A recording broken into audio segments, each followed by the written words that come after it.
Nova Zelândia. Incidentes UFO sinistro e supernatural. 29 de maio de 2019. O artigo de hoje conta uma estranha história que começou em 1952 com um homem chamado Harold H. Fulton, que morreu em 1986. Já em 52, Fulton era um sargento da Força Aérea Real da Nova Zelândia e estabeleceu o Pire Civil da Nova Zelândia Investigação.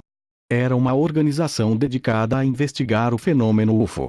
O CSI provou ser uma empresa extremamente bem-sucedida para Fulton. Em menos de um ano, ele tinha mais de 500 assinantes de seu diário, que passou pelo título de Discos Voadores. Não foi muito tempo depois que as revelações sobre encontros torturantes de Albert Bender com os Homens de Preto veio à tona que Fulton contactado Bender. Um longo período de correspondência entre os dois devidamente seguido. Na verdade, Fulton tinha estabelecido uma conexão com inúmeros pesquisadores UFO nos Estados Unidos, incluindo Guy Barker, que, em 1962, publicou o livro MIB temático de Albert Bender, Discos Voadores e os Três Homens. As cartas entre Fulton e Bender, em minha posse, tornaram muito claro que Fulton estava preocupado que quer que fosse que tinha começado seus apertos em Bender foi, até o verão de 1953, agora a fazer exatamente o mesmo com ele.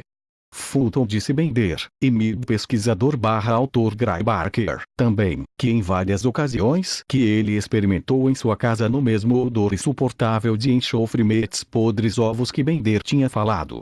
Igualmente perturbador, Fulton começou a ver figuras vago, sombrio humano como fora de sua visão periférica, e, geralmente, tarde da noite, e sempre quando ele estava envolvido em sua investigação UFO.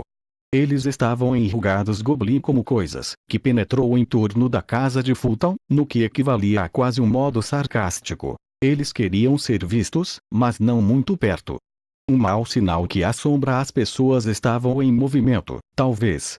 Então, em agosto de 1953, Fulton e sua esposa ambos experientes que dominando o odor juntos, e que encheu sua casa inteira. Apenas um par de noites mais tarde, o par foi acordado pelos sons de algo batendo forte e violentamente em uma das paredes de sua casa. E, apenas um par de noites depois disso, Asra Fulton viu uma bola laranja-rosa de luz pairando perto da porta de seu quarto. Foi um período de proporções altamente preocupantes e manifestações inquietantes, tudo em um. Fulton, no entanto, não foi o único UFO investigador da Nova Zelândia para encontrar-se até o pescoço na estranheza sobrenatural. Havia outros também.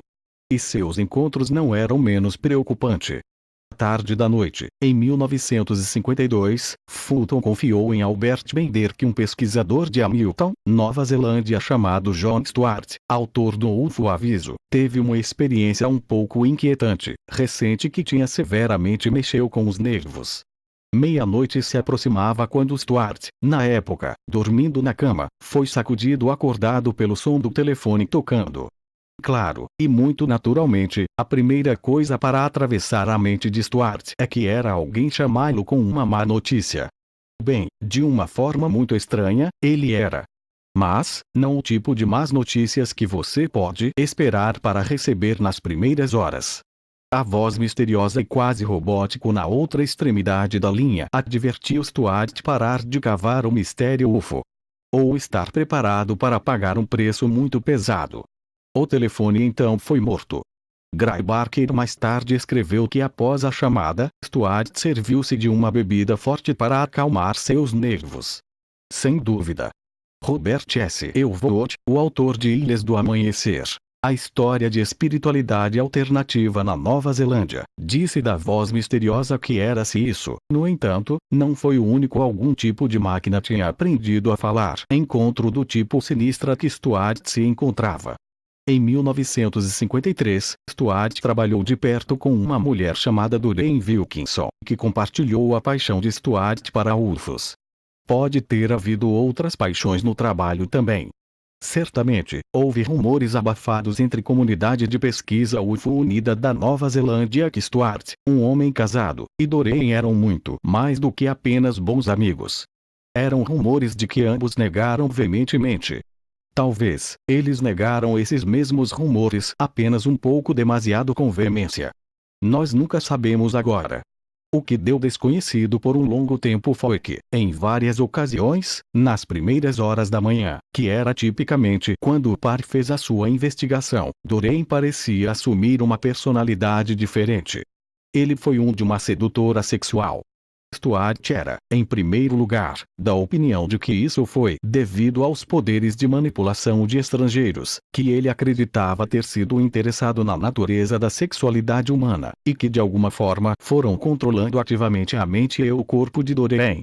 Stuart logo veio a pensar que algo muito diferente, porém, que Doreen era periodicamente sob a posse de uma entidade demoníaca literal que estava disfarçado como um extraterrestre, de acordo com Harold Fulton, pelo menos, que tinha pego em várias partes da história e depois passou-as para Albert Bender.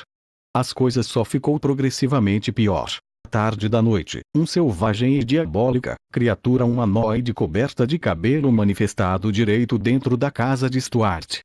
A coisa fez um movimento em Doreen aterrorizada, mas depois, inexplicavelmente, desapareceu. Em seguida, um par de noites mais tarde, quando ela estava sozinha, Doreen foi alegadamente agredido por uma criatura invisível enquanto ela estava deitada nua em sua cama. Houve, no entanto, evidências de que isso não era apenas o produto da mente humana. Doreen estava coberto de pequenos arranhões, inexplicáveis. Talvez não surpreendentemente, ambos John e Doreen se afastou de ufologia. Talvez, mesmo, eles correram. Afinal, quem poderia culpá-los por isso?